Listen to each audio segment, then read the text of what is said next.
Good afternoon students. आज मैं आपको तत्सम और तद्भव शब्दों के बारे में कुछ बताना चाहती हूँ। तत्सम शब्द जिसकी उत्पत्ति तत् प्लस सम शब्द बनने से हुई है और ये वे शब्द हैं जो संस्कृत भाषा के हिंदी भाषा में बिना किसी परिवर्तन के साथ प्रयोग किए जाते हैं। और तद्भव शब्द वे शब्द हैं जो संस्कृत का बिगड़ा हुआ रूप है और हिंदी भाषा में कुछ परिवर्तन के साथ प्रयोग किया जाता है।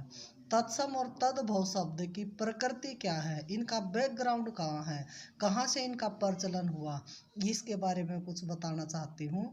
सबसे पहले संस्कृत भाषा का प्रयोग वेदों में हुआ और जो प्रयोग वेदों में हुआ उसे वैदिक संस्कृत कहा जाने लगा। जैसे जैसे समय बढ़ा और वैदिक भाषा के जो शब्द थे वो लोगों को समझने में मुश्किल लगने लगे, इसलिए उन्होंने एक नई भाषा का प्रयोग किया जिसका नाम रखा गया लौकिक संस्कृत। लौकिक संस्कृत अर्थात लोगों के द्वारा बोली जाने वाली संस्कृत। अब लौकिक संस्कृत में रचनाएं होने लगी। उसके बाद जैसे जैसे आगे समय चलता चला गया, साधारण लोगों की समझ में ये बातें नहीं आने लगी, इनका स्वरूप बदलता चला गया। महात्मा बुद्ध आए। महात्मा बुद्ध ने एक रचना अपनी रचनाएं लिखी जो पाली भाषा में लिखी गई। उसके साथ ही प्राकृत भाषा का भी प्रचलन हुआ और उसके बाद जैसे जैसे समय आगे चलता चला गया इन भाषाओं में भी कुछ मुश्किलें आने लगी, दिक्कतें आने लगी समझने में। तो उसके बाद अपभ्रंश भाषा का प्रयोग हुआ। अपभ्रंश का अर्थ होता है भ्रष्ट हुई भाषा। हालांकि ये नेगेटिव शब्द है, लेकिन अपभ्रंश का मतलब है बिगड़ा हुआ रूप, अर्थात ऊपर से जो रूप बदलता चला गया उसको फिर अपभ्रंश भाषा कहा जाने लगा।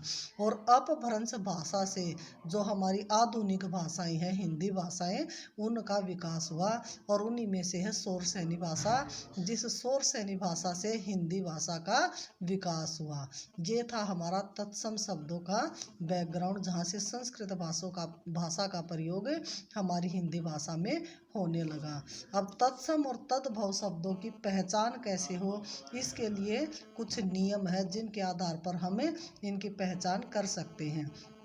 जैसे पहले हमारा नियम है, सबसे पहला हमारा शब्द है अक्षय, तरय और अज्ञ।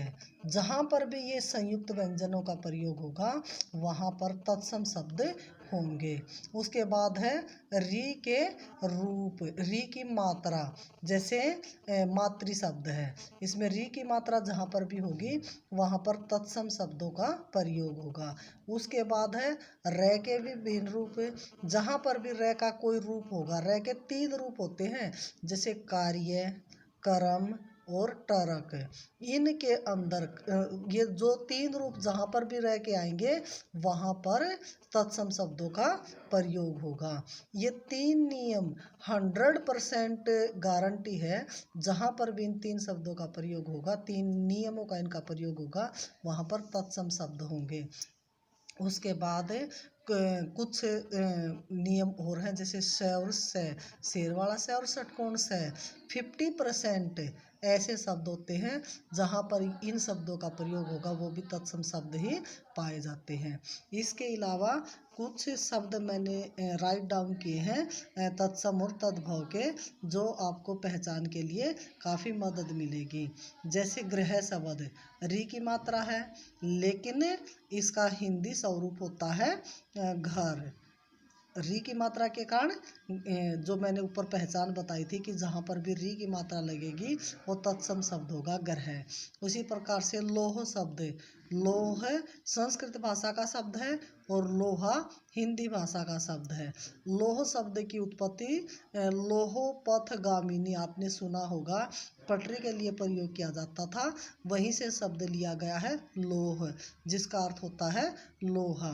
मृत्यु री की मात्रा के कारण यहाँ पर तत्सम शब्द है और इसका हिंदी स्वरूप होता है मौत।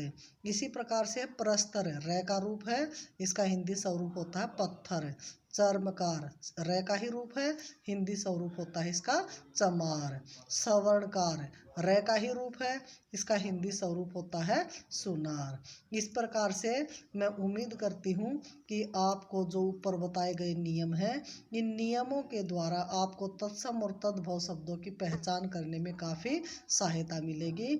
और मैं इसी उम्मीद के साथ ये चाहती हूँ कि आप मेरे चैनल को लाइक और सब्सक्राइब कीजिए, ताकि मुझे आपके द्वारा मोटिवेशन मिलता रहे और मैं आपके लिए नई नई वीडियो इसी प्रकार से लाती रहूँ। थैंक्स।